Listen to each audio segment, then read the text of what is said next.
Hello, hello. Welcome back to the No Major Glitches League, our 7th season. We have matt7898 and FoxLisk in the Tower Care Division, both of them 1-1 so far.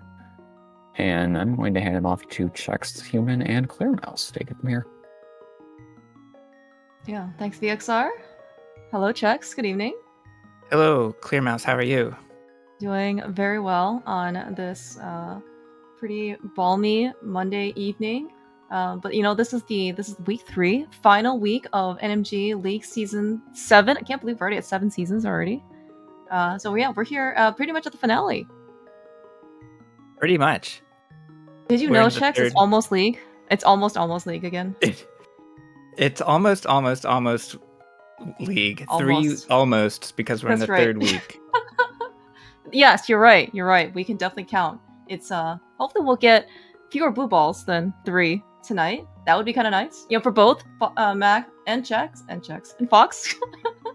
Right. Definitely got names correct. Right. Yeah.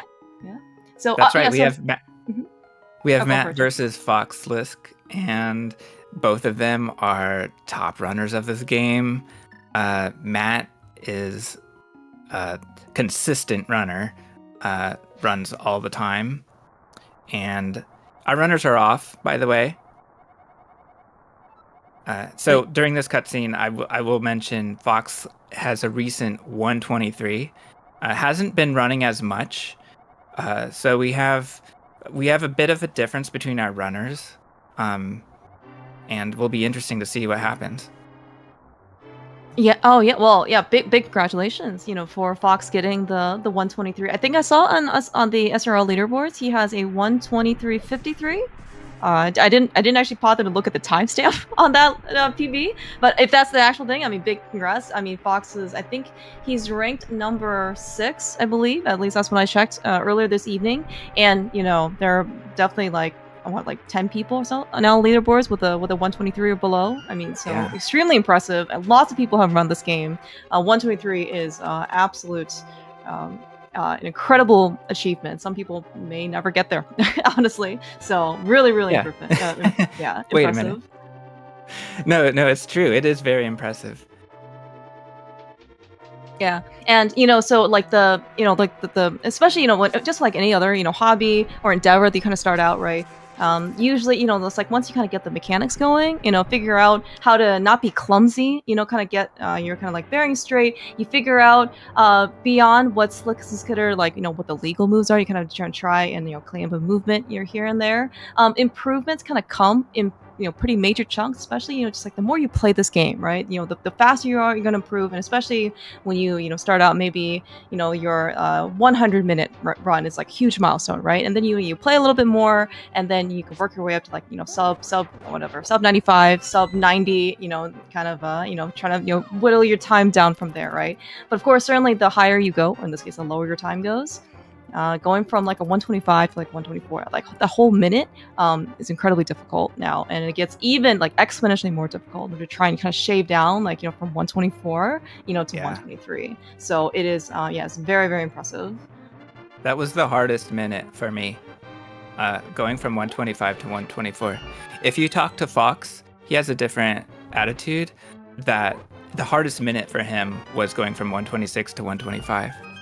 That had a little bit to do with his attitude. Okay. As he called it. And I'm not totally sure what changed, but you'd have to ask him about it. So, yeah, the great thing about getting a PB in this game, though, is no one can take that away from you. You can never go slower. You always have that time. Correct. Yes. That, I mean, so especially, I think that's maybe one of the, and certainly correct me if I'm wrong, you know, one of the more of the fulfilling instances of, you know, doing a speedrun. You know, more often than not, of course, you got the leaderboard, you're competing against everybody. You know, certainly it's looking, you know, like you have a lot of people that you can certainly, you know, cut right as soon as, you know, as you whittle your time down. But at the same time, you know, who are you really racing against? Ultimately, it is yourself, right? It is every time you PB, it's a personal best, right? Forget all the other people, and the fact that, you know, as you said, you can basically, it's like getting a degree. Once you get that degree, whatever the piece of paper says, right, nobody can ever take it away from you, because that is your personal achievement. It's not based on anybody else, although certainly getting 123, you kind of jump the leaderboard spots, quite a few number of places. So certainly can't hurt, to have something like that. But yeah, it must feel like extremely good. And I think also with Matt's kind of endeavor, I think one would say like end of last year, after I think he won SGL Casual Boots tournament. He and Eric gave a very informal agreement that he's gonna try whittle his time down from the 125 to like a 124, and here we are, right? What is it, 30-40 second difference now, PB? Matt has a mid 124, and there's so much effort, right? So I mean, like, everybody comes, from their, their different journeys, and it's really just incredible to see, like what they've achieved with their time. For sure. And here we are in Escape, by the way. We're seeing our runners do the escape sequence. They've rescued Zelda from her cell. They're taking her back to Sanctuary, and we saw Fox take an early hit from a guard. I'm not sure if it's nerves.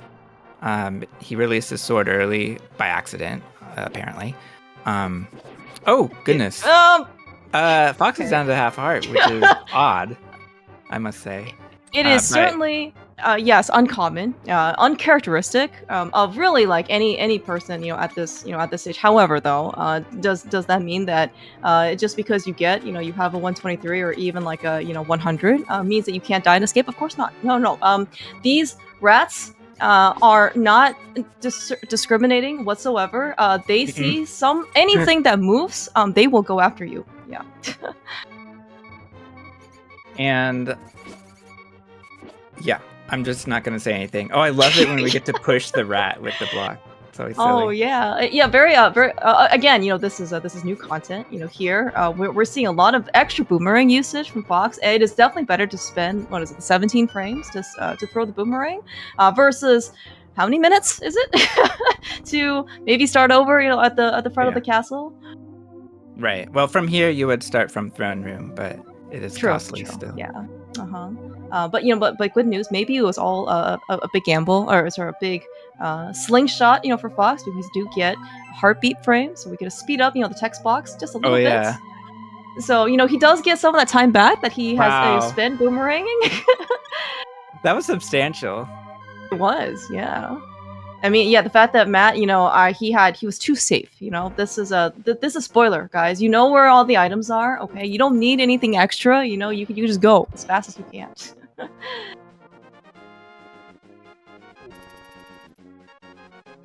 But the good news is I had the technical reason. Sorry. Yes. Yeah. I just wish I had the technical reason for why having low hearts makes text speed up. I actually, don't have that fact on me, but it is a little bit of a time save. The problem is taking damage costs a lot of time. You are certainly correct. And actually the fact that you have actually just said that you don't actually you're right. We're not actually sure why you get time save based on heartbeats. I have gone through 7 seasons of NMG League, and that's the first time you made me think about why. I've just kind of taken it for granted. So maybe, maybe we will find out in League Season 8, because it's, what is it, almost League? Yes, correct. Well, I just expect someone in chat to tell me. Okay, perfect. Speaking of threes, good things come in threes. I believe that is a known adage. So throughout all of the seasons, so Fox, so this season 7, right, at this point, and Fox has been present, of course, so all 7 seasons. Matt has been present since season 2, and this is actually the 3rd time that Matt and Fox have played each other. So I believe once they played in League Season 2. First round matchup, just kind of a random draw. I believe actually Fox took the win on that one, and then the next one was League Season 5, where Matt, kind of countered and took the win on that. So this one, this is maybe this is gonna be a best of 3. What do you think? Oh, for sure. Yeah, I know we've commentated at least one of those games. So these are always fun to watch. I'm glad you mentioned that because I would not have remembered that if you didn't potentially mention this. But yeah, this matchup is always spectacular to watch, and over the course of the seasons, right? Certainly Fox has gotten recent 123, so has been certainly grinding it a bunch, and Matt throughout basically the entirety of this year and probably some of last year as well, right? You see, oftentimes there is various forms of big gaming. Not necessarily to be confused with any type of corporations that are faceless and nameless, but it's going to be like large gaming, enormous gaming, gigantic gaming. I don't think he ever did the supersize gaming because I think there might be some like other health related issues if you kind of go with McDonald's route. But we're trying to live large the healthier way.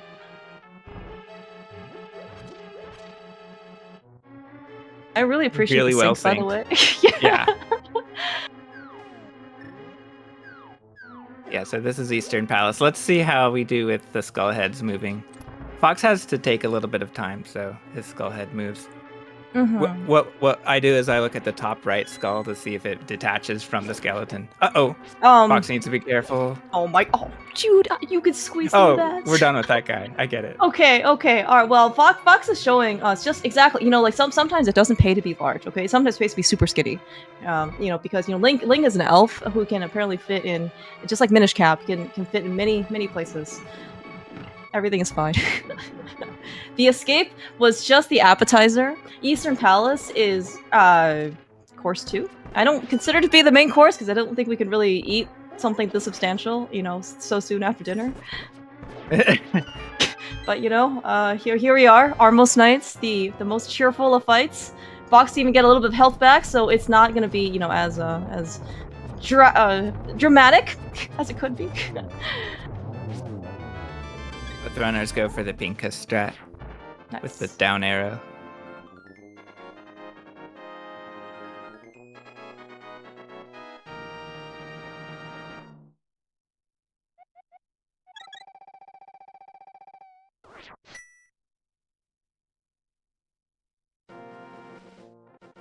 Everybody, Fox and Matt, and the rest of us, we were here for the journey of Eastern Palace, especially in Gifted with Greedies on Fox's side. But you know what? Everything was worth it because we are going to be able to talk to Sahasrara, and we are here in order to go get the best item in the game that we didn't start with, which is the boots. Only 11 minutes. It's a really good, nice threshold, to get an appreciation of what it's like to not have boots and then suddenly be able to use the A button. It's a really great feeling. And of course also take advantage of some classic 1.0 ROM glitches, be able to do a spin speed off of non-manual stairs, and then that way you don't even have to incur the cost of trying to charge up your dash, and then you just get the super speed for free.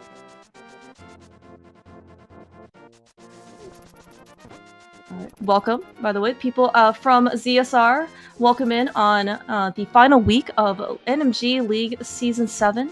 We have a Tower of Hera top bracket match between matt7898 and FoxLisk.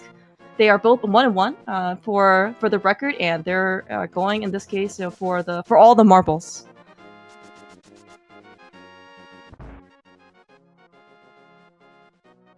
The first thing we're gonna do with the boots, besides running all the way from Eastern Palace back to Kakariko, where the original story, was supposed to be, you go to Kakariko first without the boots. You talk to Sahasrara's nephew, younger relative, and he tells you that his grandfather is hiding out in the Eastern Palace area, and then of course we have to go back to Kakariko, and we're gonna just increase our bonk counter for those of you counting along. Because the boosts let you do lots of things, including, well, bumping into things.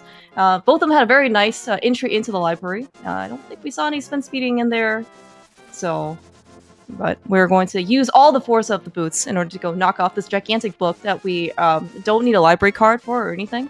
We're just gonna go and borrow it for an indefinite period of time, which is apparently the rest of our lives in this one. Yeah. Until the next adventure. Until the next adventure. Yes, that's right. Attempt. Okay, I would like to think, that, at the end credits, after we beat Ganon, I'm sorry, I won't spoil it that far. In the end credits, we walk away from a pedestal that we may or may not be visiting, in the course of this run, and it says something like the Master Sword, sleeps again. I would like to think, as due patrons of the Kakariko Village library, we will also be putting the book back, at the top of the shelf, where it belongs. That's a great idea. Mm-hmm. By the way, speaking of the next torch or bonk-a-ball item that we're going to get, increase the bonk counter again. This is the next true one. We're going to get the small key. However, it does not appear that we are going to be able to keep the small key. There are somehow consumables in this game, and once we use it on this door right here, we can never get it back. Nom. That door eats the key. It does. It's hungry. Sometimes, being on a diet makes you do things you wouldn't normally do. Oh. Our runners don't get ideal RNG in the big key room and have to stop a bit. Mm-hmm. Yeah, that's true. And you're right. And I guess maybe for those of you who have seen, even from NMG League Season 4, where we did Vanilla Preset, lots of Vanilla Preset, it is based on the randomizer. And if you get the same seed, then there's a lot of RNG that's kind of fixed throughout the seed. For example, boss movement, and other things like that. However, Matt and Fox are playing two completely separate games, right? So that means, Aga Blue Ball RNG is not fixed. Cannonball, they're usually not minion RNG, usually aren't fixed either. But this is going to just be some of those things that are very apparent. Right. So we're coming up to a boss, Landmola's, that has a ton of RNG and requires a lot of reaction speed. And it really requires a lot of practice. Mm-hmm. So yes. We'll see how it goes. Our runners will aim for 2 cycles, ideally. Oh, Fox missed a key dash. That's a little surprising. Not sure what counted for that. That's right. Maybe he was 1 pixel too high or something like that. Usually, I haven't seen a bonk for that door. For quite some my time. gosh! And we're I didn't see how I didn't see how the RNG was so bad for Matt, but it slowed him down quite considerably. Yeah, considering Matt was half a room ahead, and now we are completely back in sync. It's so pretty. Oh, this is so good. Looks like maybe I don't think Matt actually got damage boosted by the Igor. I'd like to think so, but they're actually standing in literally the exact same spot. Little pixel over. So maybe. Okay, here we are. The most practiced, probably not the most practiced, but the most practiced maybe boss in Light Worlds? Question mark. Definitely. Fox actually has a very nice early Landmola's kill. Matt, we're chugging, but actually some very nice mid phases on Matt's side. So very well done. Is it 3 cycle on Matt's side? And looked like a 4 for Fox. Okay. And we have the boomerang menu for both runners. Mm-hmm. Yeah, very synced again. Great minds think alike, although Matt doesn't have the boomerang out, like Fox does, so just a little bit of a aesthetic difference. But it was but it's actually very nice because I think you mentioned before Tower of Hera, not to be confused with the division bracket name. I guess before the mirror specifically, you can actually menu and during the pendant drop cutscene, and it won't actually cost time, right? It doesn't actually pause the game or anything. Yeah, it's a nice little time save discovered fairly recently, in recent years. Yeah. So and okay, it's fake flippers time. So we really don't want any enemies to touch Link. So both runners escape unscathed. Sometimes those whirlpools, they're really good decoys. Not gonna lie. Yeah. Hard to hit. Yeah, we actually see in this case, Matt. One of the nice reasons why we can basically menu to the boomerang, essentially for free, gives us a very nice safety. We saw Fox maybe using the boomerang in less common creatures. Like for example, like the rats in Escape in order to stay alive. But this one, while we're not really in danger of dying from the buzz blobs, they would certainly be a bit more of a nuisance because they would they're in our way. We want them to move, but somehow our plastic rubber sword still conducts electricity and we can't actually, knock them out. They're just gonna, shock us back. So we actually have to use the boomerang to stun them away. I don't actually think plastic conducts electricity. It's not supposed to, right? I don't think so. Okay. So we always see the second buzz blob hit. Matt hit the first and the second. And Fox hit just the second one. Mm-hmm. All right, so one of the most important spin speeds of the game, if not the most important. Both runners get it and don't have problem on that screen after getting spin speed. Yeah, that's that's right. So probably in this case, and sometimes even just the act of getting spin speed can, leave you pretty vulnerable because again, you're trying to get spin speed, on the stairs, which you have no more horizontal movement, I guess, right? In order to try and avoid the boulders, so you're kind of at their mercy. Yeah. But we kind of see, let's say, like a pretty substantial health difference, between Fox and Matt here. Nice Kadongo kill, or excuse me, Moldorm kill for Fox. That's the gatekeeper of this dungeon. And a good boom dash for this room too. And good boom dash for the tile room. Yeah, we have a lot of booming and a lot of dashing. Always great to see with the boomerang and the boots. This was a boom dash. The lobby was not a boom dash, I don't think. Incorrect terminology. But yeah, this is nice for Fox. He gets to relax. But for some reason, he's relaxing by mashing the boomerang into the wall. Sometimes you just gotta, it's kind of nice to be able to just take a, very chill, relaxed, mental break before we have to face the rest of the dungeon. But sometimes you just get a little antsy, amped up, ready to go. You mentioned, we got a little bit of practice with the basement gatekeeper of like the mini Moldorm. We're here for the big Moldorm, up top. That is the mini Moldorm like a mini microcosm, I guess, for the light world and dark world, with the big Moldorm. It's very thematic, true. I gotta say. Big Moldorm is coming up. That's I also right. liked how Fox dealt with the last beetle by throwing a pot to the right. I've never really seen that before. Nice. That's pretty interesting. All right, we've got a spin set up for Matt. Early bomb jump for Fox. He gets very it. nice stun. Yeah, very well done for both Matt and Fox. I think Fox is... Ooh. Oh, I like that dodge. Fox is able... So Fox had to, like, abort picking up a bomb, yeah, which we always get. But he knew that he could dash up and collect it on the way up.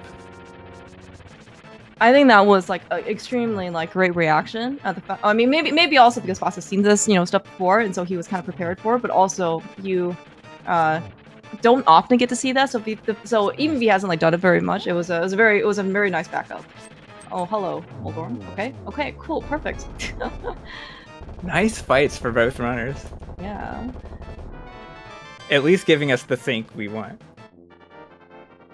This is like almost we're within what, like 1 second of each other at this point, catching the pendant.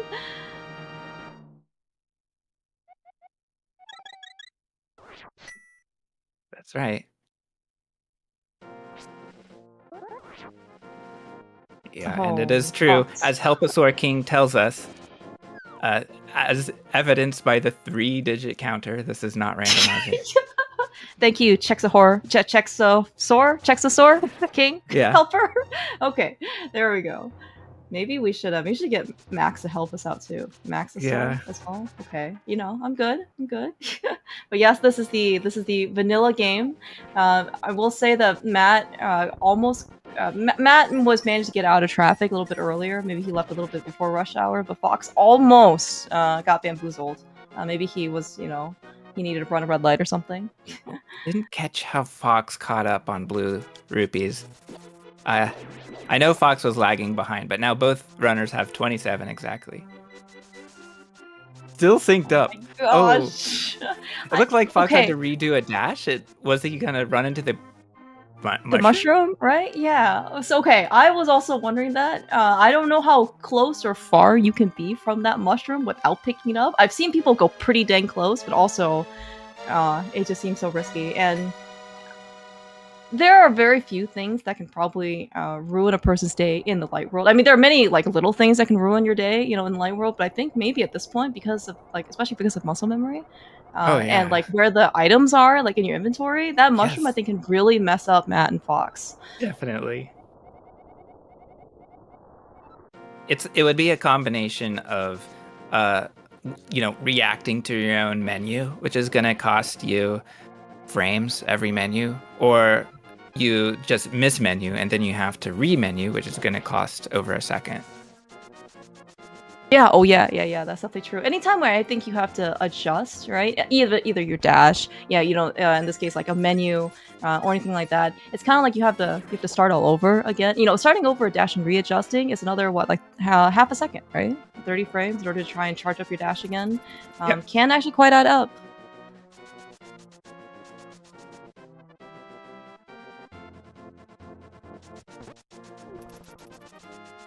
Yeah, and these of course bushes on the right-hand side I find are deceptive. Oh, let's watch how they dash upwards here. They're gonna have two different strats. And they're so synced. So Fox goes for a more consistent strat on the right-hand side, which is less difficult to line up because the strat that Matt uses requires nudging on the left side of the entryway arch, or whatever the entrance is. And I think the right side strat handles lag more consistently, although I'm not positive. Okay, that's actually really great to know. I was actually wondering in this case if the nudge would actually make somewhat of a difference in terms of timing. Like maybe nudging is just incrementally a little bit more frames, but you it certainly sounds very reasonable. I think for if you can want to go over a little bit to the right side. I don't know if it actually makes a difference though between if you're slightly on the left side, that's chest turn, Matt. And then maybe you get a slightly faster door entry because you don't have to go as far left. Okay. Yeah, that's the main reason that people have always mained left side, but right side has merits as well. Mm-hmm. Oh no, I definitely very much agree, and especially Fox's results have certainly proven you can't get a 123 on luck. So. And both runners have beam, so let's see how they handle this room. Key dash. Yeah, no, this is great. Then we have. Oh no! Oh. Dang, shield doesn't work on the back. Oh, I understand now, maybe for future Zelda games, that there's a reason why Link, has a shield in the back now, when he's not out instead of the front. So Fox gets worse RNG, but handles it okay. Oh, we have two different strats in the 3-guard room. Matt uses a dash, which is unfortunately inconsistent, so he takes a hit there, and Fox uses a walk. Matt has gotten hit 3 times, as evidenced by the fact that we're down a heart and a half. And Fox, pretty pristine performance here in Castle Tower. That was the Neapolitan room. That's right. Yes, it's Neapolitan because of all the tricolor guards. Yep.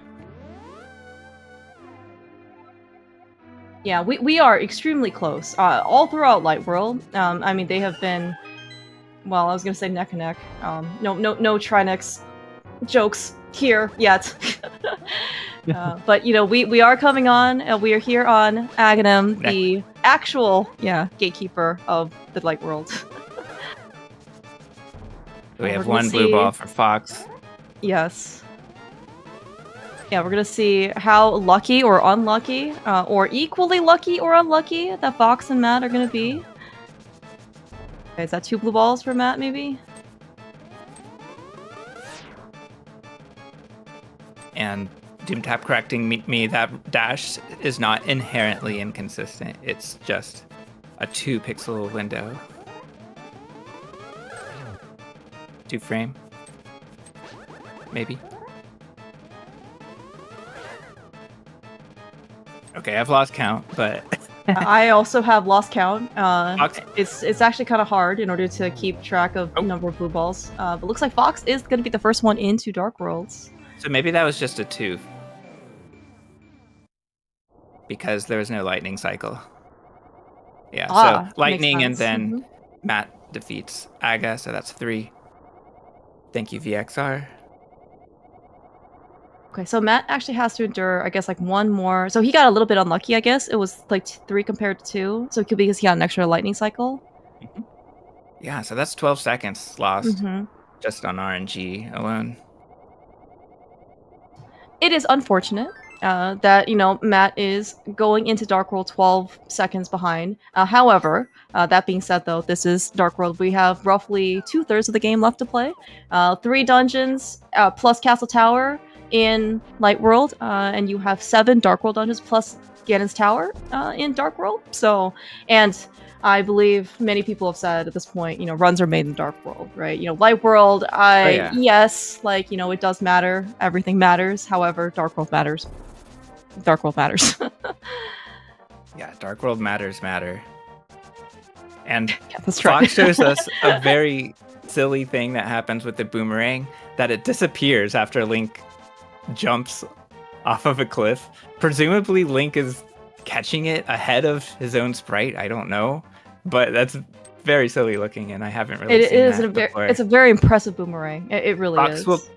Fox will most likely tell me he's been doing that for 3 years already, and really? Why am I just now noticing? But that's basically, I think that's the second time I've seen it. The first time I didn't believe my eyes, but this time I did. This time, you have to believe, what you are seeing.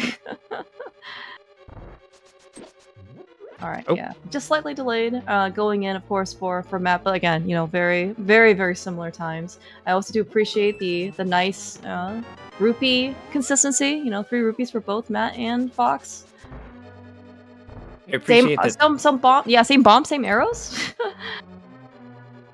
And almost the same hop. I appreciate the Kiki hop report. Tiny hop for Fox. It looked like a medium hop for Matt. And maybe on the mini side, but this RNG doesn't matter. It's just RNG. It's just for aesthetics.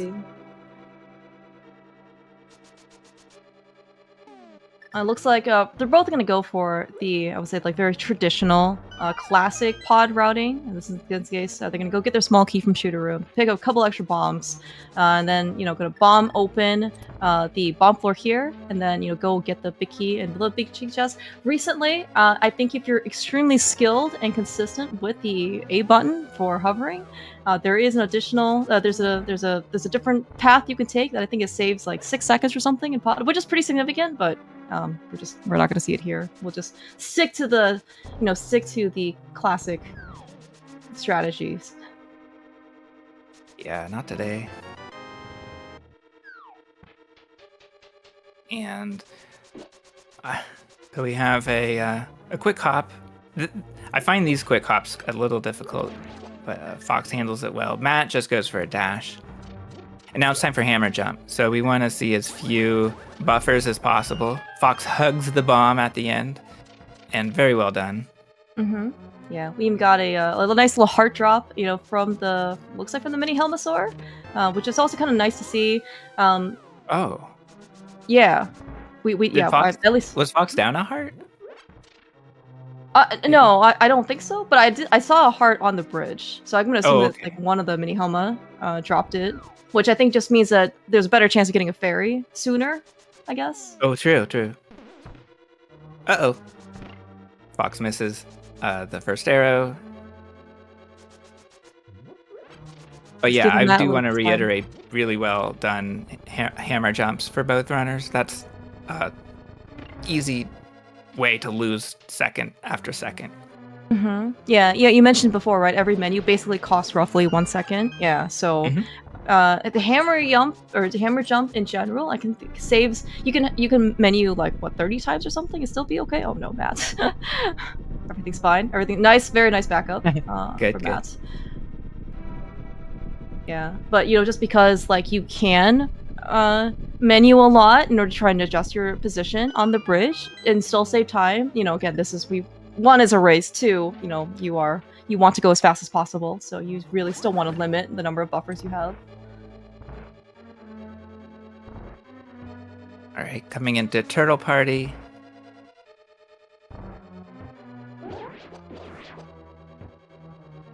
Oh no! Fox was a little too low on the top row. The turtle was degenning. Okay, we gotta put some strict discipline on these turtles. Matt misses one at the bottom, but returns for it. Nice key dash for Fox. Yeah, that was actually quite nice. I don't know if that was like Fox saw that he was on the correct pixel in order to key dash. Yeah, I don't think he would risk a bonk, though. He spots it and continues to dash. That is cool. Yeah, Matt cut his dash right basically before the door. It's a nice place because it looked like he probably thought he was gonna bonk. Well, nice helmet sword here on Fox's side. Got a little bit of movement on Matt's side. Okay, a little aggressive. Good reaction for Matt. Yes, very, very much so. And he also took down Helma before he kind of started spitting those fireballs too. I mean, like, it looked like it was gonna be okay. However, once the fireballs come out, you gotta do a little bit more dodging. There's gonna be a little extra lag, It's just everything will cost time. What doesn't cost time will be refill frames, because Matt is at full hearts. Amazing, actually. That would actually be quite nice. You can get a little bit of frames back versus Fox. He has refilled 3 hearts. Yep. Bless Spin Speed Helma. That's all I can say. For sure. I was alive while that was not the tech. You were alive? Yes. And that was a difficult boss to deal with. This is it's now just a dominant strat. I don't know the percentage of the player base, but it's got to be 90% that use it. Yeah, given that it doesn't really seem to have any real downside. I mean, like, okay, yes, there is a downside if maybe you're like not as consistent with like spin speed, or you don't want to, I guess, use like the extra, I don't know, like half a second or the second or whatever it is to actually set it up. But the rest of the fight, I mean, it's just so much more consistent, so much nicer, so much safer. Because you only need because like you can just basically use the hammer to be so much more reliable, just like this hammer dash right down the bridge. Ooh. No problems. Yeah, Matt had a bit of slowdown not getting the first try a hammer dash.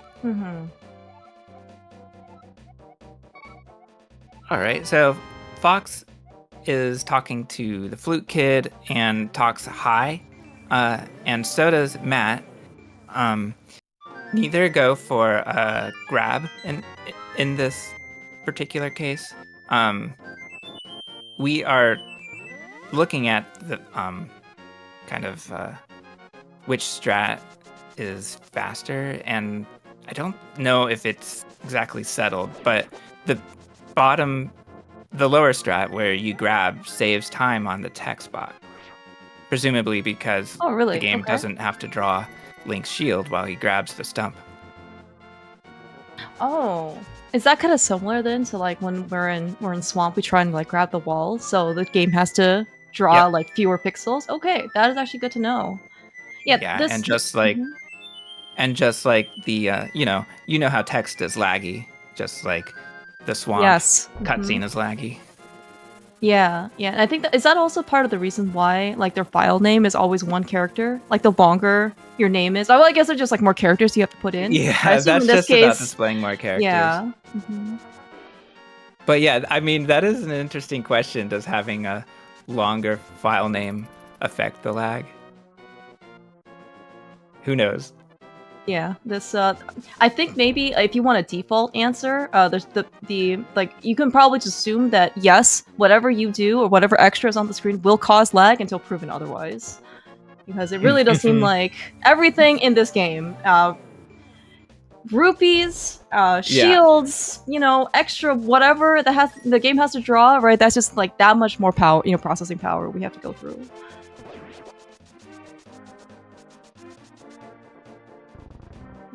Okay, so it's okay. The game is just evening things up, you know, for both Matt and Fox. Just, you know, just get some, be a little bit unlucky having a skull bush, you know, forcing us to bonk. This is also a fake bonk, by the way. Like, we hear the little noise that we got into, you know, Thieves Town, like a bonk noise. Apparently, you know, it does count, actually, on the bonk counter. I did not know that it counted until TIL. the thing incremented. Okay.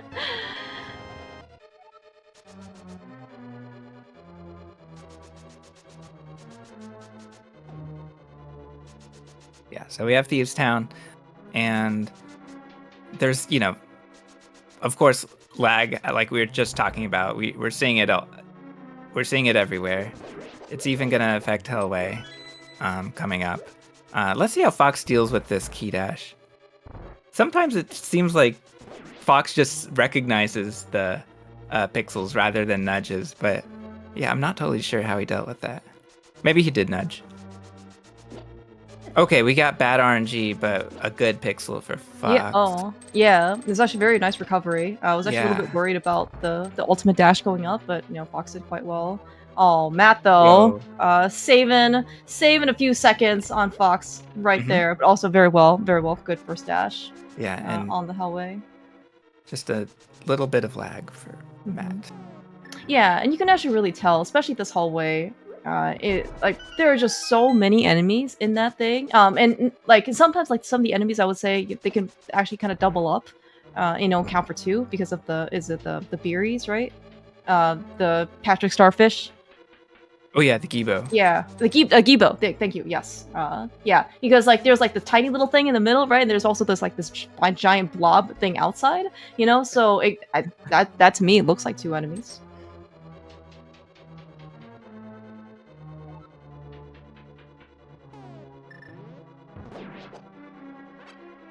Oh, Hera's left behind from Matt. Okay.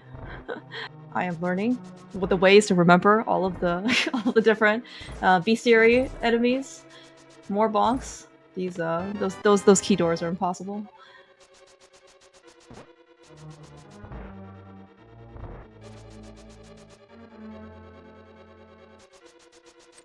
We rescue the maiden, so to speak. Yeah, I mean, well, we're doing some rescuing. We're gonna take a little detour. We're first going to ransack her dungeon.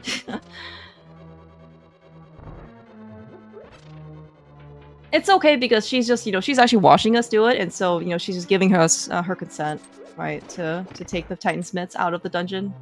Otherwise, she would try and stop us, right? Like, you know.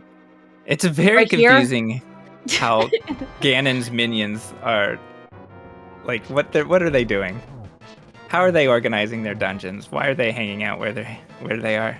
That's actually a great question. You know, I really want to know, like, who decides to put all these prizes, you know, like in treasure chests, right? And then like have these, you know, very intricate puzzles, you know, solve them. Looks like maybe Fox went a little bit off script. It is on the blind is on the right side. Usually in this case you see probably something more on script on Matt's side, but still we got a crystal catch and nobody died. Yeah, I was unable to catch what went wrong, but yeah, like you said, that is non-optimal. It just loses a second or two.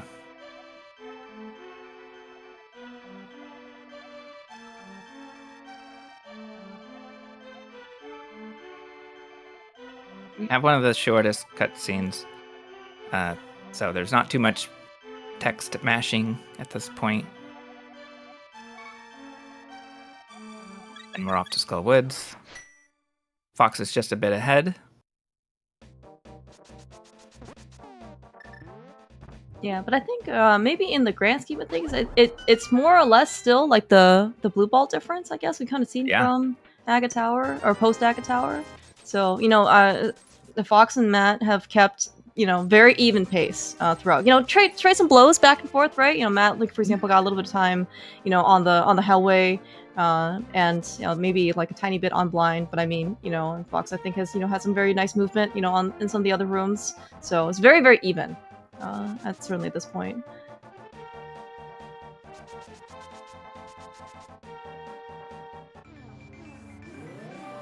Now we rescue the frog. This is an actual rescue, not a fake rescue. Well, to be fair. Yes. I was gonna say, yeah, to be fair, like the maiden was actually like not, I mean, she was luring us into a trap, right? And here, the dwarf is really just, a business person. He just wants your money from you. Yeah. So, I mean, it's a discount. I'm pretty sure. Is it the rescuer, like the hero of Hyrule discount? Is that what it is? I wonder how much he normally charges for people. Is it like bottle merchant level? Is it like Zora level? Is it pyramid fairy level?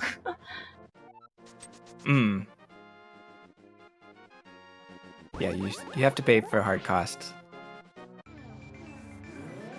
It's also a rental tempered sword. It's a rental sword. We had to give it back? What? I guess we're putting back the Master Sword from the pedestal. That I guess we were also borrowing the Master Sword too, right? Okay, I guess So does that mean if we put it back in the pedestal, it's tempered sword, and the next time we pull it, it's gonna be like just tempered sword immediately? We don't have to go through the same process again?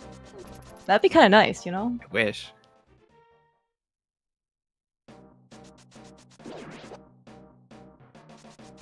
Did both Matt and Fox get fence dash? I didn't hear any bonking. Oh, I missed that part. Okay. We don't actually know who's winning the game now. They could both be winners. Oh no! Oh my gosh! Yes, Fox. You can apparently push the statue up. I did not realize that. Oh my gosh. Oh my gosh. Okay, we have disaster. Oh my gosh, dude, we have disasters. This is not the easiest room in the game. No way! Matt! I can't believe that ground. Matt slashed it. Unbelievable. Everything really is fine. Costly. Oh, but the second try is like nothing. Yeah, exactly. This is in fact why it's called the easiest room of the game. Yeah, it is. The second time, everything is the easiest the second time around. Yes. Yeah.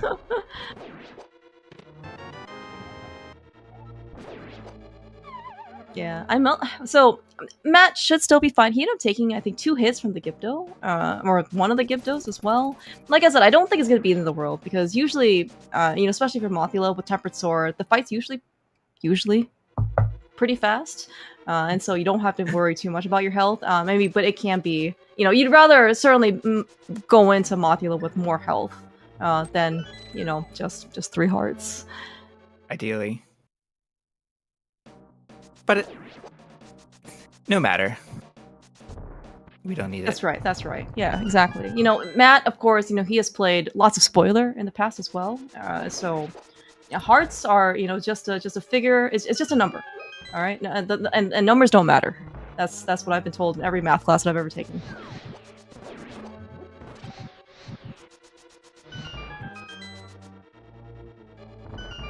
I don't have a counter argument.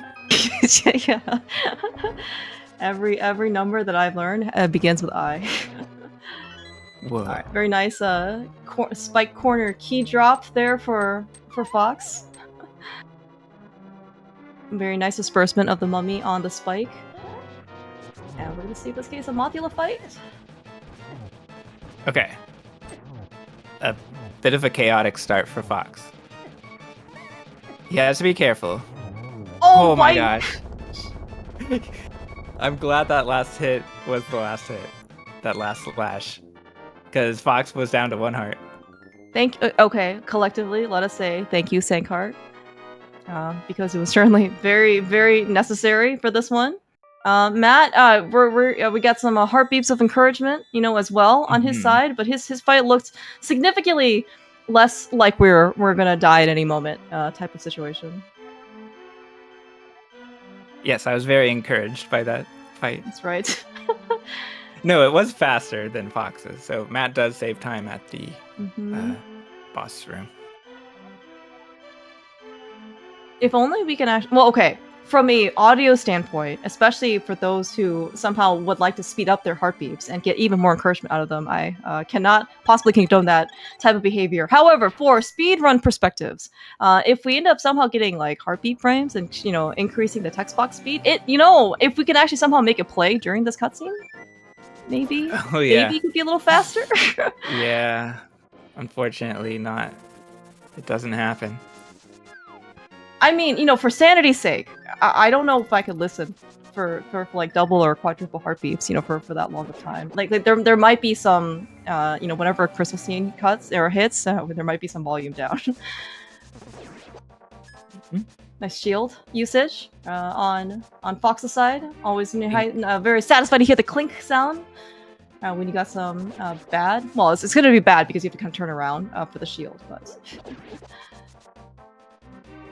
And no quick warp for Matt, unfortunately. A little tricky to line that up. We have two different broken bridge strats. Matt has had an issue with these enemies before, I believe. I think I saw a recent clip where they gave him trouble. Yes. But Fox's really... Fox's strat generally avoids that RNG. All right, very nice quick fish on Fox's side. I'm just gonna try and, circles or squares, despite what they told you in kindergarten and all of the grades above.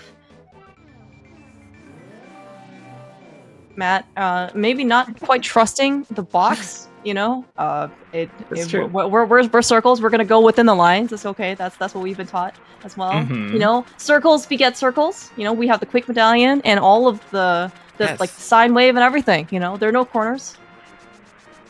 No corners for you. That's right.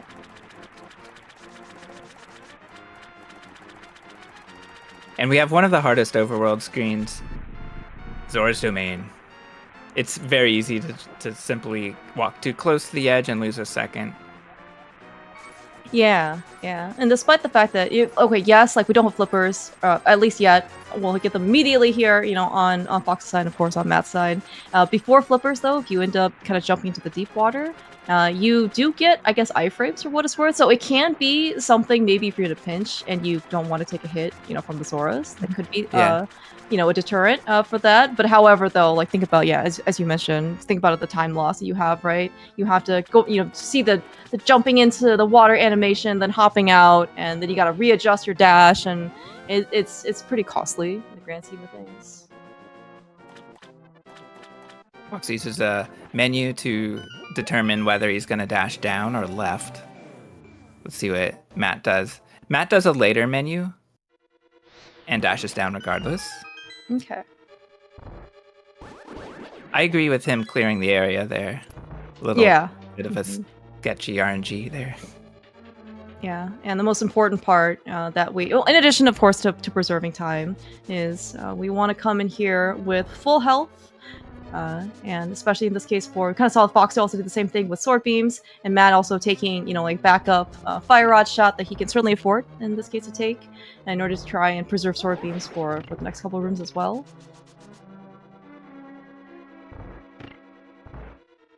Yeah, so Matt will have to pick up the decanter on the way to Cold Stare. Ooh, we've got a Bari going low on Fox's side, but that's okay. Yeah, these guys invading Fox's personal space. Not cool, guys. We all wanna have our autonomy. Oh, Fox took a hit, so does not get to use beams in this room. Gosh. All right, everything's okay. Yeah, it's okay based on that RNG. Okay, Fox is doing a little dance, but he's fine. Makes the bomb jump, the most important bomb jump in the game, since it skips half the dungeon. Yeah, and this dungeon is very, very long. I mean, it's probably one of the easiest dungeons to actually just like get lost in, despite the fact that it's not even a water dungeon. I mean, it's a frozen water dungeon, so it's maybe got at least half of the water dungeon reputation, type of thing. But yeah, you are really supposed to just basically go in like 5 different loops in order to try and beat this game, without any sequence breaks.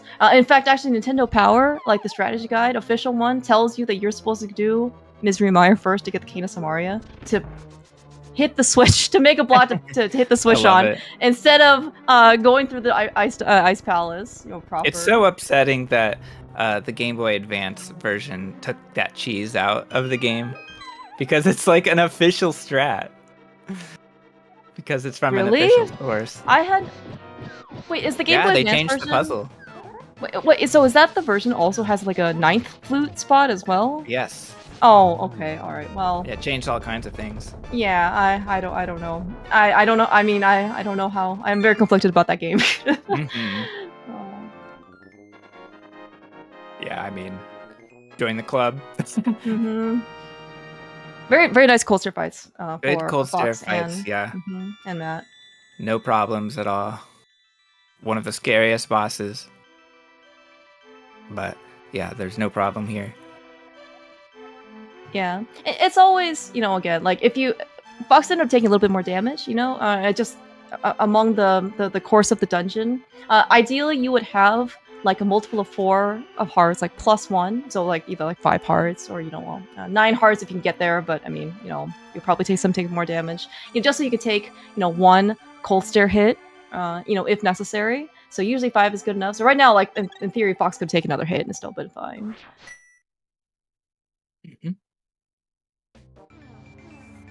All right, so we may have a bit of divergence. Excuse me. Convergence? Yeah. We'll Alignment? see Fox pick up Ether here. Yeah, we're also going to see Matt also pick up Ether. So I believe Fox has said before that he usually tries to, especially on Restream, try to use the same shopping list as his opponent. However, never mind. We're just going. We're going to Ether without the hook shot. I haven't seen that this season. So yeah, it may have been a previous version of FoxLisk doing that. Okay, that's also fine. But so we're gonna see kind of like some differences of approach, as you mentioned. So Death Mountain, especially for Fox's foray, the first time, when we're trying to go up to Tower of Hera, he did not have a good time trying to get through all the boulders and ended up losing like 3 hearts of health. Well, which is not unexpected, but also pretty unfortunate. So if you go up now and you also take 3 or however many hearts damage, and you go to Swamp Palace, which is chronologically the 2nd dungeon of the game. If you're down 3 hearts, you're down 5 hearts, you're probably still gonna survive. You don't really need beams or anything. You don't really need health for anything, right? You just really need that tempered sword. And the boots. That's kind of it. So if you're down a little bit of extra health, it's okay. Versus Matt, who will get Ether after Swamp with the hook shot, and so he can do hook speed. That's the other benefit. But if he loses health before Mire, which is where health is arguably your most valuable resource, it's going to be a little bit more dicey. Yep. And Fox doesn't lose any health at all. Not even from the bomber, who really threatened him. Yes. Dropping 3 bombs very close to Link, but not actually touching him. He's like the a little like annoying brother that you hear about, right? He's like, I'm not touching you, and then you just want to, slash him away. and then somehow magically like mom or dad appears and then, takes your little brother's side, and then you're just very sad. Definitely not a personal experience, just saying. No. I definitely can relate as an only child. Wait, you can relate? Are you the little brother, Shex, or were you not the little brother? You don't have to answer that question, by the way. It's complicated. Okay, it's fine. It's okay. No. Not really. We have a really good support community here in the Link to the Past speedrunning.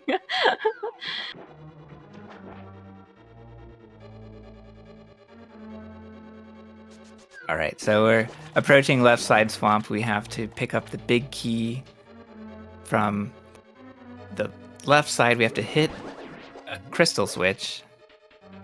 We have arrows dropped for Fox. It looks like he'll be able to pick those up on the way back, potentially. Yeah, they don't disappear enough. Oh, very, very nice. Also, still not taking any damage from the fire snake. So yeah, swamp is also, yeah, meaning it's kind of like most okay, I spoke too soon. Like most dungeons, there's gonna be a lot of minions, kind of like mindless minions going in specific patterns that they probably, you know, are just aimlessly going at, and sometimes you get hit, sometimes you don't, and the fire snake you really can't control all that much probably, and you know it was very fortunate. Fox had a good lever push and ended up on the blue.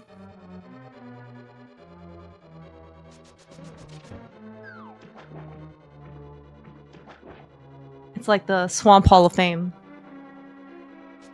How far can you get in this case after pushing the lever? So, you know, there are only certain Hall of Fames you can do in the, you know, NMG speedrun. You know, I mean, I would say the more famous one for AGA Hall of Fame is, well, you need the hook shot and boots, and we don't have the hook shot in NMG. So the next best thing we're gonna have to do is, well, is gonna be the swamp one.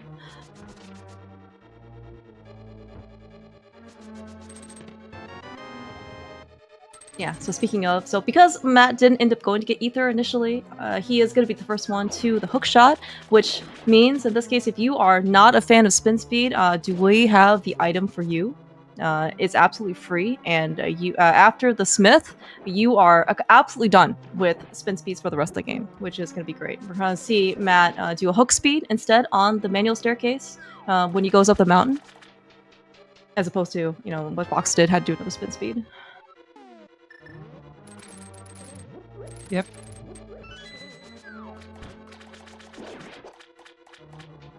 Fox deals with the Cameron well. Slashing before dashing. Yeah, very nice hooking to pots as well. Yes, and like there are multiple reasons why we. Okay, at least that one nudged. To hook to pots, dashing, you know, to the pot or to your destination, you know, certainly also quite fast. However, there is also shallow water involved. In shallow water, our boots are not as effective, you know, because they get kind of like sloshy. You know, you ever walk around with wet boots? It's not very comfortable, you know, so we just can't go as fast. Alright, looks like Matt was trying to get the quick kill. Didn't quite end up making it. This hook shot. He gets walks. Oh, unfortunate. Unfortunate. And fire rod kill. Well done. Very Matt loses a little bit of time in the boss room, but overall his swamp was solid, I think. Yeah. Very nice phase 2 cleanup. Yeah, as you mentioned, you know, 2 fire rod shots and a spin. It's also very acceptable to just stand still. You know, we don't have to go to our destination. Our destination will come to us. You know, and just spin twice. Very, very safe, very reliable. Nice 0 cycle on Fox's side. Gonna get a little bit of time on phase 1. But I was worried.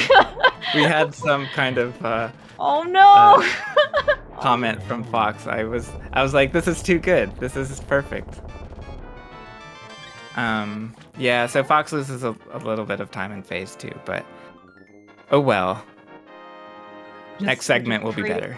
That's right. If only we can do a co-op spliced run together. You know, Matt can Fox can take phase 1, Matt can take phase 2, and together, you know, with our powers combined, our light world and dark world race, we can form. I don't know where I'm going with this. We can form some sort of hero of time with the Triforce. Yeah, we can force the Triforce. Yeah, I mean, I'm interested in a co-op version of A Link to the Past where enemy health is shared. It's interesting. That would actually be amazing, you know? Okay. We've got Death Mountain for Matt. Wow. Okay. And things get in his way, but he takes care of them by waiting. Yeah. Wait, yeah. Oh my gosh. Even the Tektite is a bit scary, but Matt is not scared. Matt has nerves of steel. what is it from Zoolander? Blue Steel? Is that the gaze? You know, he doesn't flinch in any danger whatsoever. And you know, I mean, as you mentioned, like just the react. Sometimes reacting is actually just doing nothing, right, and standing still, as opposed to maybe moving. Especially with super speed, even a little movement can actually be quite erratic. And the fact that Matt, you know, was able to stay calm, didn't take damage, was, you know, it's quite good.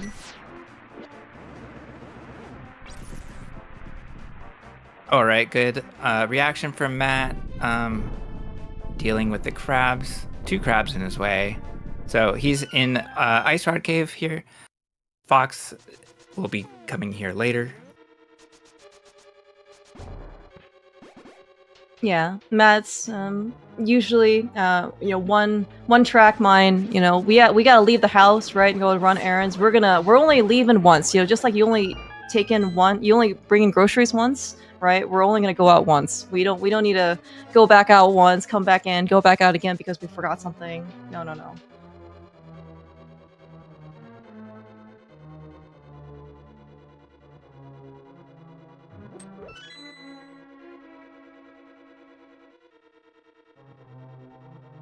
But you know, also very fortunate for Matt.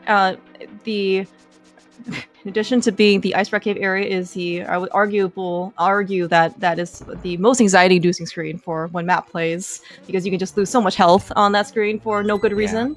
Yeah. We are here, at least in Mire, with full health for both Fox and Matt. So especially at the first room, we could use Sword Beams. It's gonna be nice, very fast strats from both Matt and Fox. Yeah, good fast Mire too for Matt. Well. Mm-hmm. Yeah, and so, you know, with the health, nice gamble, right? Through the Fire Snake on Matt's side, got a little fast damage boost forward. Always great. Yeah, unwanted spark gamble. Mm-hmm. Yeah. But at least the boost was good, like you said.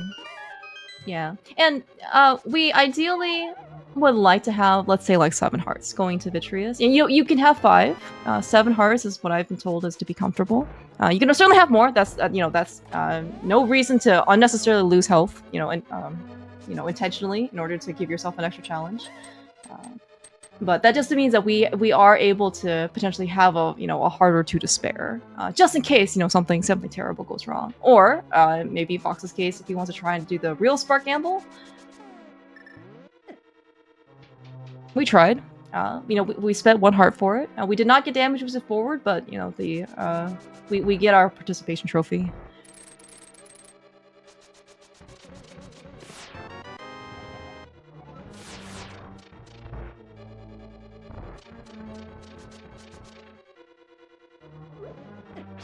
Right, we have Spike Key Room.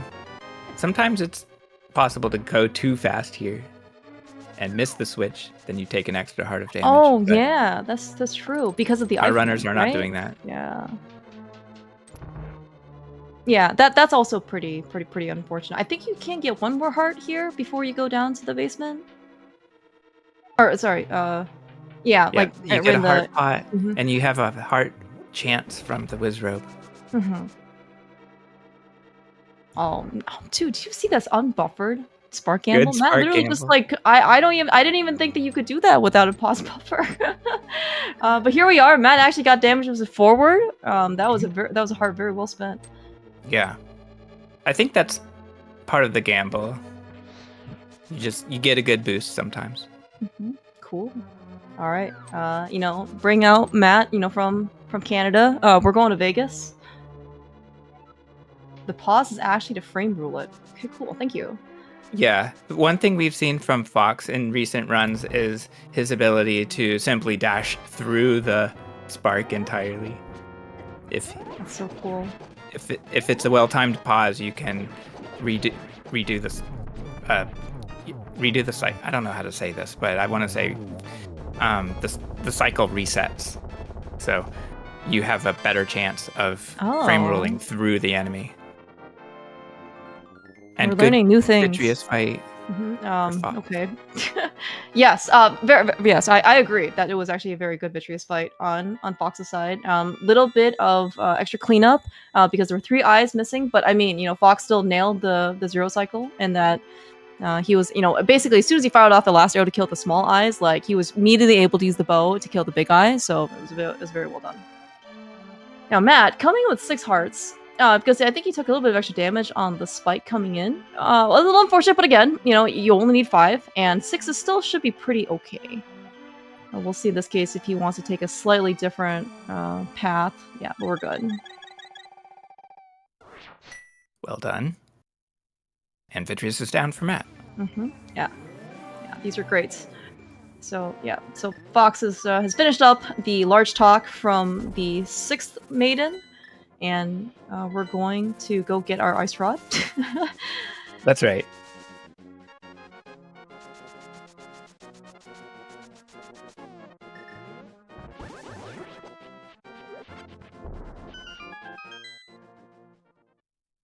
Not too much trouble for Fox. He just beams one crab, gets it out of the way.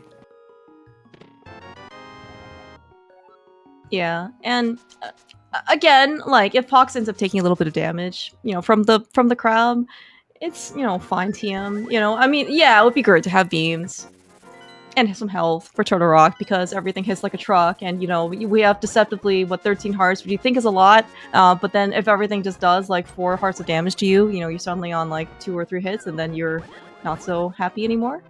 But so that being said, no way. You know what's not happy? Holy cow! What are you? This is unbelievable. This is like it's like actual jail. Just I mean, there's like blockades of Dead Rock. Yeah. Fox even had the opportunity to pick up rocks to clear the path.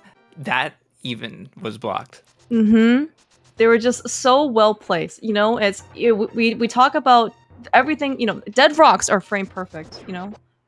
They shouldn't be, but sometimes they are. And Matt doesn't escape trouble either. Oh, no way. Oh my this gosh. Is not happening. What the heck? Fox even had enough time to go bonk the fairy in order to get full health. Wow, Fox hit that last that dead okay. rock really we should DQ that dead rock, okay? Like where is the racing NMG people? I can't believe that for all this, like Matt literally like caught up because of all the dead rocks that happened, and then Matt is gonna be the first one going in, opening up Turtle Rock here. Yeah. I mean, the dead rocks, they were a greater time loss than 2 blue balls. Or the 1 additional blue ball, which was an extra lightning cycle as well. Right. Yeah, because every dead rock is kind of like 8 seconds, I think, right? Like the frozen animation, but then also you have to redo like that portion, of the room or the screen again, and the in addition to all of the slashings and the everything is okay. I wonder if Matt's watching or has a sense of like what kind of happen. I mean, this race has been incredibly close, right? And right now it's still really anyone's game to win or lose. Fox also partially thanks to having 1 fewer blue ball than Matt has kind of like had a very minor lead ahead throughout the run so far. But I mean, this is Turtle Rock. Lots of the end game is surprisingly high variance. Maybe not surprisingly, but a lot can happen. For sure. I will like to say that, okay, both Fox and Matt have fairies. I believe they're waiting for them at Pokies. And Matt just got his, so it should be pretty nice. I assume he's gonna get a big magic drop as well, so that'll certainly help things in the future. There's the magic for Fox. Wow, both runners have. Wow. Okay. That's holy cow! That was very well done. Fox. Yeah, I didn't think the iframes could last that long, but that was extremely well done. Yeah, both had to place their blocks high.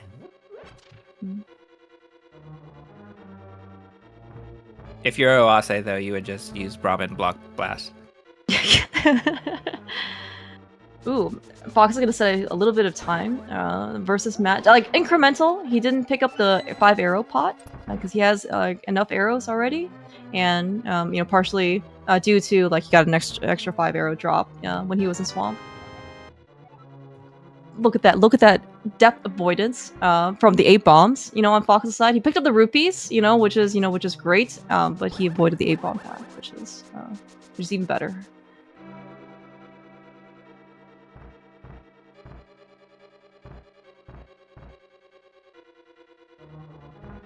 Both runners move closer to the wall as they slash the crystal switch, because we don't need to get close to it on the right side. Decent pokies too for Matt. A bit better RNG for Fox. After all that has happened, Fox is still just 1 room behind.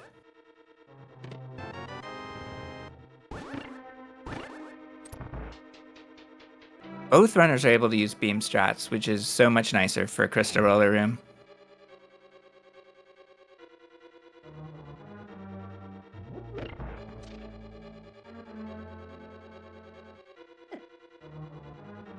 Fox eats stair drag here. I'm not sure if that's his standard strat, but it might be.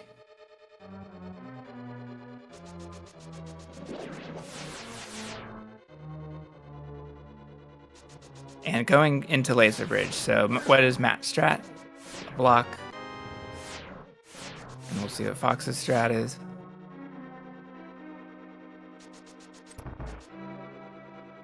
Goes for fast laser skip, but uses backup instead. Oh, Matt, I didn't see what happened there. Maybe a bad item dash, perhaps? Ooh. Okay. Yeah, Fox gets the item dash. Okay. Well, good backup for Matt. Okay. Yeah, I was gonna say, is it time to make all the try-next jokes, right? Neck and neck and neck and... How many necks? 3 necks, because it's the 3rd week of League. Right, that's right. It's almost neck, almost neck, almost neck League. Yes. Good try-next kills so far, at least for phase 1. Very nice backdoor strats, both from Matt and Fox.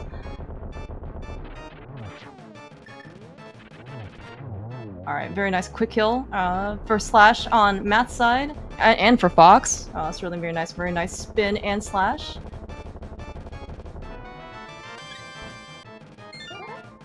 And looks like we have maybe a 5 to 6 second lead for Matt catching the crystal. We can see in this case the exact time. I was just kind of estimating before we end up heading over to Ganon's Tower. With Matt having a very slightly longer magic refill. And presumably that's because Fox used a double poke strat on Trinex, but I'm not totally sure if that's the reason. Ooh, Matt is standing lower. Wait, so does that mean that Matt is going to be a little bit faster getting out? Or is it It slower? Means that Matt had the crystal rise for a longer period of time. Oh, okay, I gotcha. The spleed catch is where Link is in the text, because yeah, he's true. so far down, the crystal rose so high.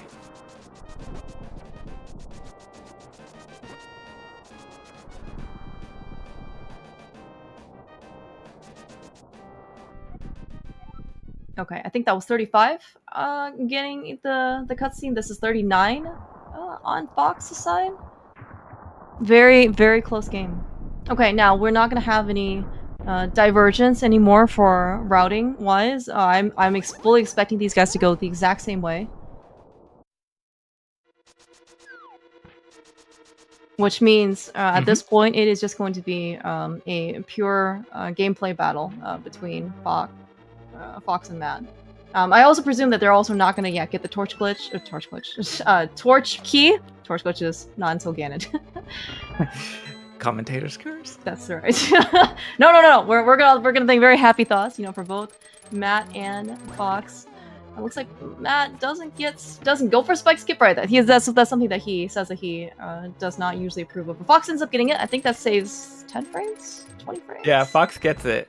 Fox has a little bit of trouble with the Stelphos, but is fine. Yeah, I don't know how many frames it saves. It's a decent number of frames, but it's harder. Mm-hmm. Yeah, you have to be pretty precise. That's for sure.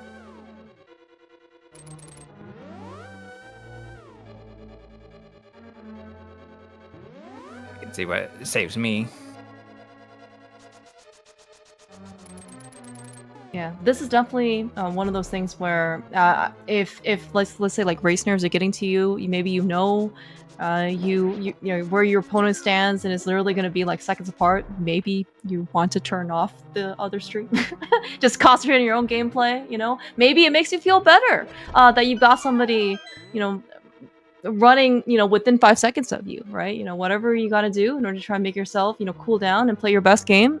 This is it. And this, of course, the final week of League Season 7. So there's not going to be any more. Like this week 4 doesn't exist. So you want to make this one count.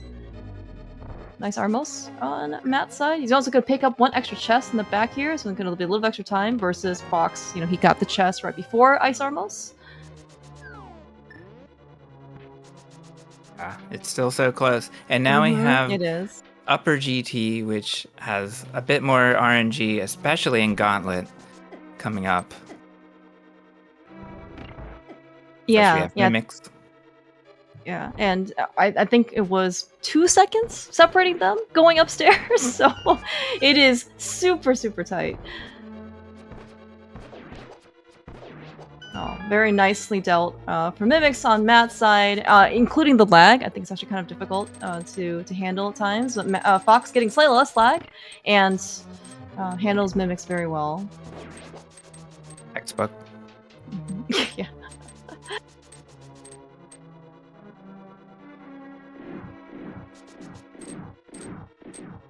Okay, Matt unfortunately doesn't get a good dash. Oh, no, there's Fox though, so we're gonna have to, wobble our way through the bridge, unfortunately. Alright, we're gonna start now with the incredible, fun, but also, very difficult to go fast gauntlet. Almost a single dash for Matt, but one jumps a little far to the right. Matt cleans up G3 with a bit of a loop. Fox chases Zazix down at the bottom. Yeah. Oh, really nice pause buffer or menu buffer in order to switch to the fire rod there. You're going to try to read the RNG a little bit nicer for G4. So I think I like this drop from Fox. Great gauntlets from both runners. Oh, for sure. Oh, no, Mats! No, Mats! The fire rod, it doesn't work. Oh, no. Oh. Yeah. Unfortunate 2 cycle for Matt. That closes the gap and makes it so Fox is slightly ahead. Matt also gets some magic. Yeah, I think if Matt could have somehow recovered and hit the last fire rod shot, because he fired 2 shots that didn't land, right? So I think the first one was okay, but the second one would force him in this case to pick up magic. Oh, but Fox is gonna give us straight back from Whiz Ropes. Oh my gosh, no! So many unbelievable. So many blows straight back and forth.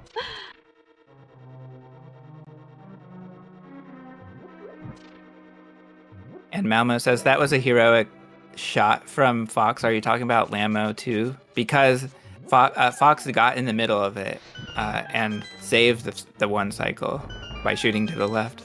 I thought that was well done. Yeah, I mean, he definitely clutched it out, saving the whole Lammo cycle. That's what, 6 seconds or something like that? Everything in this game is 6 seconds. Just assume that. Save. Oh, sure. We have 1 extra shot on Matt's side, and suddenly that has tied things up. Holy jeez. Oh my, when we had everything synced in the first 15 minutes, of the game, it was oh, so cool. And we have come full circle. Full circle box. Everything's a square in corners. Yes. As they both open a box at the same time. Yes. Oh, Matt, no! Oh, no! Moldorm 2 fall for Matt. Oh. So that's a bit costly. That Fox is. will be first into Aga 2 room. Yeah, this is probably one fall is maybe like 15 seconds, maybe 20 seconds, depending on, you know, when you end up getting knocked down. Yeah, Matt's like hook shot was slightly, it looks like just slightly too far away, and so then Moldorm didn't come back, and then, you know, when the iframes ran out from the hook shot, then he just got knocked down. Yeah.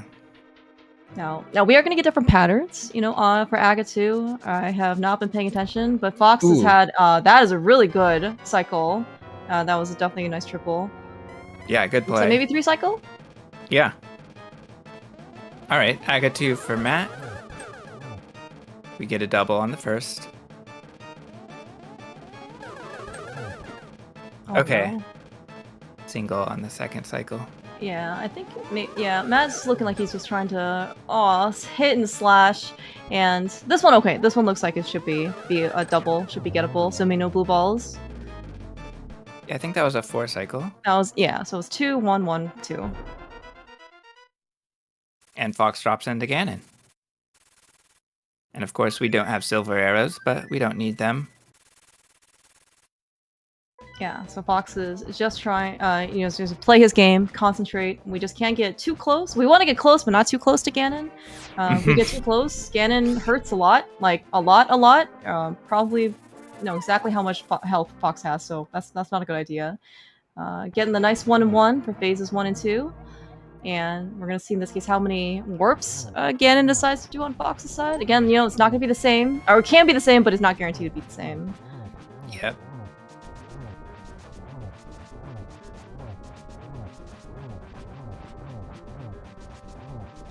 Here we go. Into phase 4 for Fox. Okay. I definitely wasn't scared that he was going to fall. Alright, very good torch glitch. This is when torch glitch comes alive. In phase 4, Fox ends up nailing it, so we have ample time in order to get at least doubles, presumably triples for how well practiced Fox is. Mm-hmm. I didn't know you could stand that close to get it. Yeah.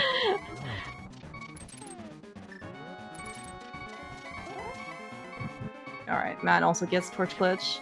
I think I've seen Matt's have a little bit more, you know, consistent setup, I think, with like hooking over to the torch, and then fire rodding. We're just trying to get, but that's 12 spins down for Fox. Big GG's. GG to Fox.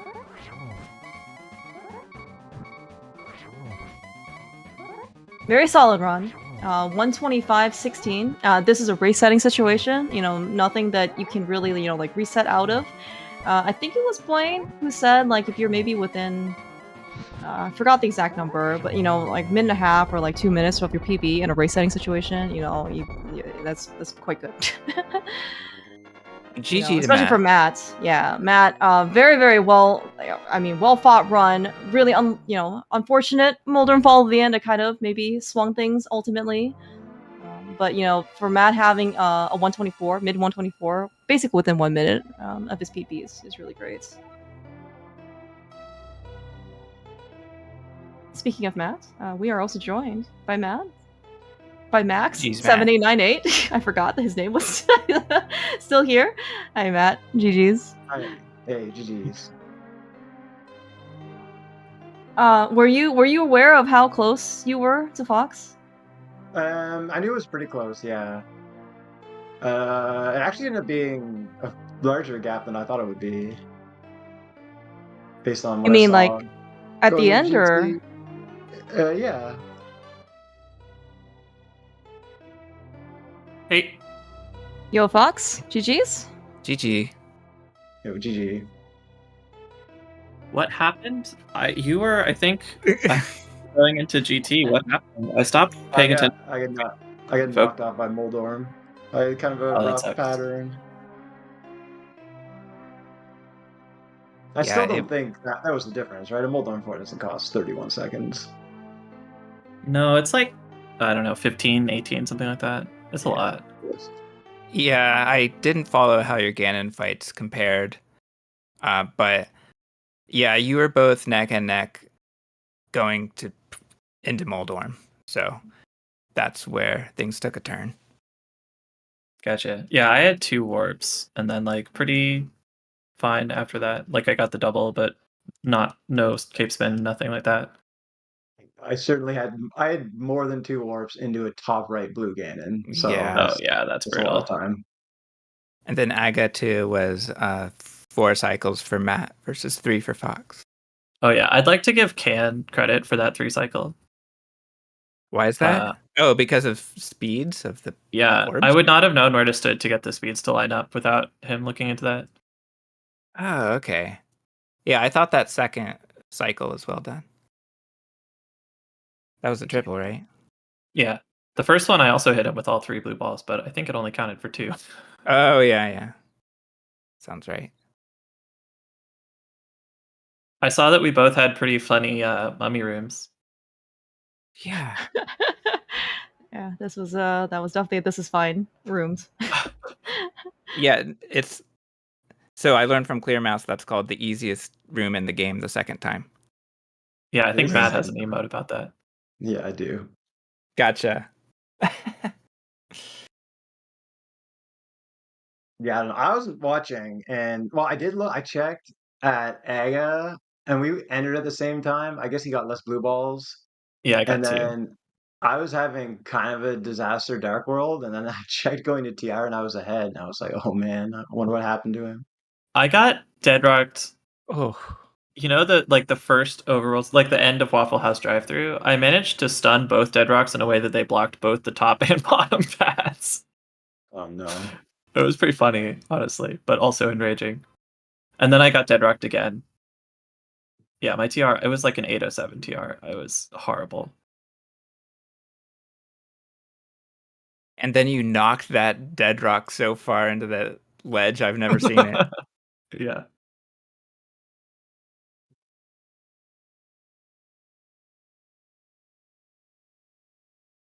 Yeah, I don't know. I guess not our best runs from either of us, but that's okay.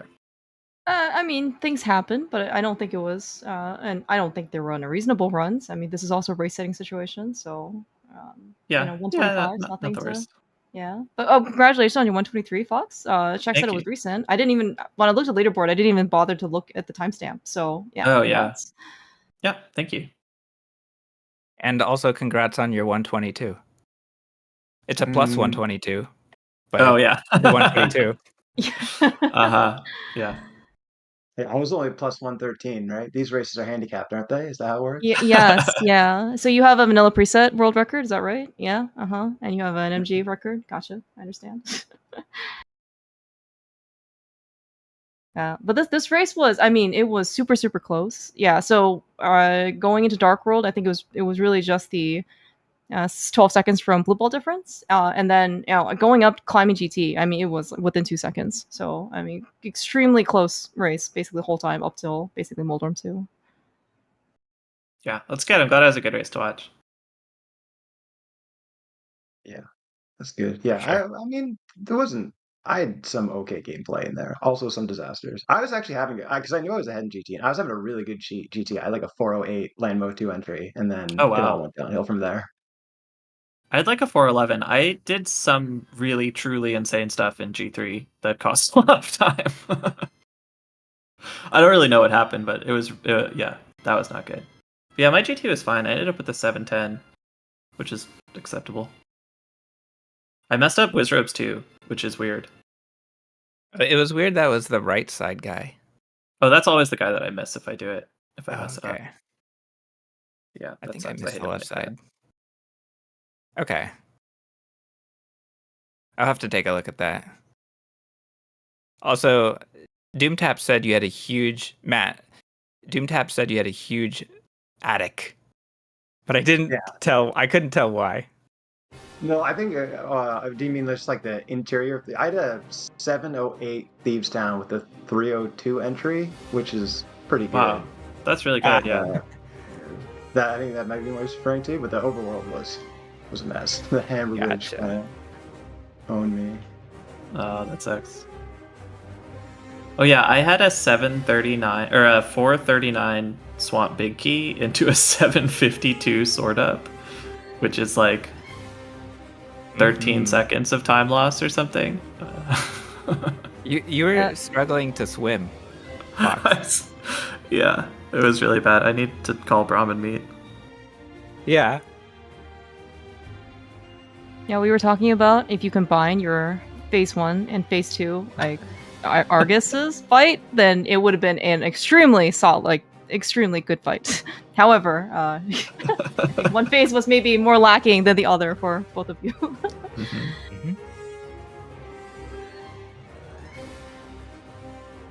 but I mean, this was an incredibly fun run. I think at least from what I saw, when I remember, this is your third matchup in NMG League, so really cool to see. Looks like Fox, you are now 2-1 for Matt. Hell yeah. So, I mean, always really, really glad to be able to see, this type of run happen. You guys are obviously like amazing runners, amazing players, very, very large gaming going on. So it's always a pleasure to be able to be here. Yeah, the back and forth was great. I enjoyed it a lot. Yeah, thanks for commenting, and thanks DSR for restreaming, and thanks Matt for the race. GG's again. Yeah, I will echo those sentiments. Thank you guys for the commentary and the stream, and it was another fun season of League.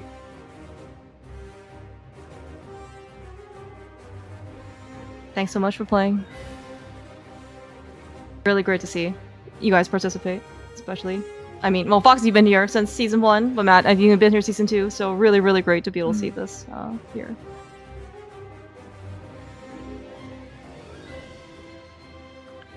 Oh, and this means Fox wins the best of 3 between Matt and Fox. So congratulations, Fox. You move on to the next round, next league. Yeah. But you're still not out of it, again, Matt. Right? That's how it works? Oh, no, it's the best of 7? Is that how it works?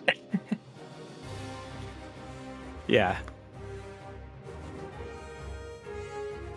I mean, in case it's not clear, I think you both have raced each other 3 times. Yeah, it's got because we raced the SGL, and I didn't remember the other time, but that probably has happened.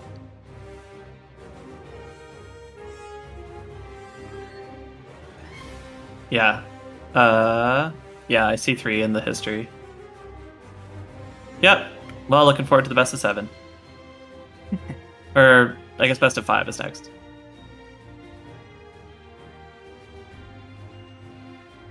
All right, thank you both. It was a lot of fun. Great to commentate with you, Clear Mouse. So, thanks everyone.